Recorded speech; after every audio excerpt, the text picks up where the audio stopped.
प्रश्न संख्या 1। गुलाम वंश का शासनकाल कब तक चला था? ऑप्शन ए 1206 से 1290 ईस्वी तक, या ऑप्शन बी 1206 से 1210 ईस्वी तक, या ऑप्शन सी 1206 से 1212 ईस्वी तक, या ऑप्शन डी 1206 से 1215 ईस्वी तक। तो गुलाम वंश का शासनकाल 1206 से 1290 ईस्वी तक चला था। प्रश्न संख्या 3।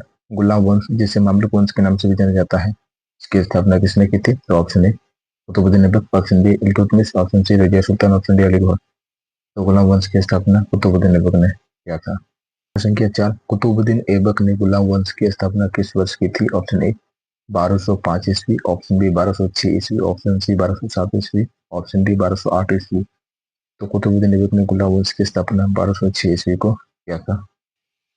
प्रश्न संख्या 5। मोहम्मद गोरी का गुलाम कौन था? Option A Qutbuddin Aibak, option B Iltutmish, option C Razia Sultan, option D Ali Gauhar. तो मोहम्मद गोरी का गुलाम था कुतुबुद्दीन ऐबक। तो कुतुबुद्दीन ऐबक ने गुलाम वंश की स्थापना की थी 1206 ईस्वी में। प्रश्न संख्या 6।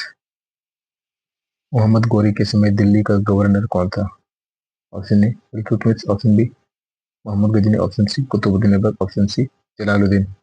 तो मोहम्मद गोरी के समय दिल्ली का गवर्नर कुतुबुद्दीन ऐबक था। प्रश्न संख्या 7। कुतुबुद्दीन ऐबक ने अपनी राजधानी कहाँ बनाई थी? Option A Pataliputra, option B Ujjain, option C Thanjavur, option D Lahore. तो कुतुबुद्दीन ऐबक ने अपनी राजधानी लाहौर में बनाई थी। कुतुबुद्दीन ऐबक को डैश भी कहा जाता है? ऑप्शन ए लाख बख्श, ऑप्शन बी कुरान ख्वाह, ऑप्शन सी गुलरुखी, ऑप्शन डी ए और बी दोनों। तो कुतुबुद्दीन ऐबक को लाख बख्श और कुरान ख्वाह दोनों ही कहा जाता है। तो इसका आंसर होगा ऑप्शन डी ए और बी दोनों। प्रश्न संख्या 9। लाख बख्श का अर्थ होता है? ऑप्शन ए हजारों का दान देने वाला, ऑप्शन बी करोड़ों का दान देने वाला, ऑप्शन सी लाखों का दान देने वाला, या ऑप्शन डी 100 का दान देने वाला। तो लाख बख्श का अर्थ होता है लाखों का दान देने वाला। प्रश्न संख्या 10। कुरान ख्वाह का अर्थ है? ऑप्शन ए कुरान का पाठ करने वाला, ऑप्शन बी इतिहास का पाठ करने वाला, ऑप्शन सी इस्लाम का पाठ करने वाला, ऑप्शन डी इनमें से कोई नहीं। तो कुरान ख्वाह का अर्थ है कुरान का पाठ करने वाला। प्रश्न संख्या 11। कुतुबुद्दीन ऐबक का अर्थ है? ऑप्शन ए सूर्य का स्वामी, ऑप्शन बी चंद्रमा का स्वामी, ऑप्शन सी आकाश का स्वामी, ऑप्शन डी पृथ्वी का स्वामी। तो कुतुबुद्दीन ऐबक का अर्थ होता है चंद्रमा का स्वामी। प्रश्न संख्या 12। भारत की सबसे शुरुआती मस्जिदों में से एक है? ऑप्शन ए कुव्वत उल इस्लाम मस्जिद, ऑप्शन बी जमा मस्जिद, ऑप्शन सी बदशाही मस्जिद, ऑप्शन डी मोती मस्जिद। तो भारत की सबसे शुरुआती मस्जिदों में से एक है कुव्वत उल इस्लाम मस्जिद। प्रश्न संख्या 13। कुव्वत उल इस्लाम मस्जिद किसके द्वारा बनाए गए थे? Option A Qutbuddin Aibak, option B Iltutmish, option C Aurangzeb, option D Ali Gauhar.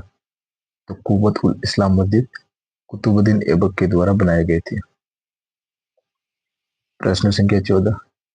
कुव्वत ul Islam मस्जिद कुतुब मीनार के डैश दिशा में स्थित है? ऑप्शन ए पूरब, ऑप्शन बी उत्तर पूरब, ऑप्शन सी उत्तर पश्चिम, या ऑप्शन डी दक्षिण। तो कुव्वत उल इस्लाम मस्जिद कुतुब मीनार के उत्तर पूर्व दिशा में स्थित है। प्रश्न संख्या 15। कुतुब मीनार जो भारत में सबसे ऊंची मीनार है, यह डैश बलुआ पत्थर से बनी हुई है? ऑप्शन ए लाल और पीला, या ऑप्शन बी लाल और सफेद, या ऑप्शन सी सिर्फ सफेद, या ऑप्शन डी सिर्फ लाल। तो कुतुब मीनार लाल और पीला बलुआ पत्थर से बनी हुई है। प्रश्न संख्या 16। कुतुबुद्दीन ऐबक ने किसके सम्मान में दिल्ली की कुतुब मीनार का निर्माण प्रारंभ करवाया? Option A Mohammad Ghori, option B Bakhtiyar Khilji, option C Khwaja Qutbuddin Bakhtiyar Kaki, या ऑप्शन डी मोहम्मद गजनी। तो कुतुबुद्दीन ऐबक ने ख्वाजा कुतुबुद्दीन बख्तियार काकी के सम्मान में कुतुब मीनार का निर्माण प्रारंभ करवाया था। प्रश्न संख्या 17। कुतुबुद्दीन ऐबक ने डैश ईस्वी में कुतुब मीनार के पहले मंजिल तक मीनार की नींव रखी? ऑप्शन ए 1195 ईस्वी, ऑप्शन बी 1197 ईस्वी, ऑप्शन सी 1198 ईस्वी, ऑप्शन डी 1199 ईस्वी। तो इसका आंसर होगा 1199 ईस्वी में कुतुब मीनार के पहली मंजिल तक कुतुबुद्दीन ऐबक ने मीनार की नींव रखी थी। प्रश्न संख्या 18। कुतुबुद्दीन ऐबक का दामाद कौन था? Option A Iltutmish, option B Jalaluddin, option C Alauddin, option D Mohammad Ghazni. तो कुतुबुद्दीन ऐबक का दामाद था इल्तुतमिश, जो कि कुतुबुद्दीन ऐबक का गुलाम भी था। प्रश्न संख्या 19। अढ़ाई दिन का झोपड़ा, जिसे ढाई दिन की मस्जिद के रूप में भी जाना जाता है, कहाँ स्थित है? Option A Gujarat, option B Delhi, option C Rajasthan, option D Maharashtra. तो अलाउद्दीन का झोपड़ा, जिसे 2.5 दिन की मस्जिद के रूप में भी जाना जाता है, यह राजस्थान के अजमेर में स्थित है।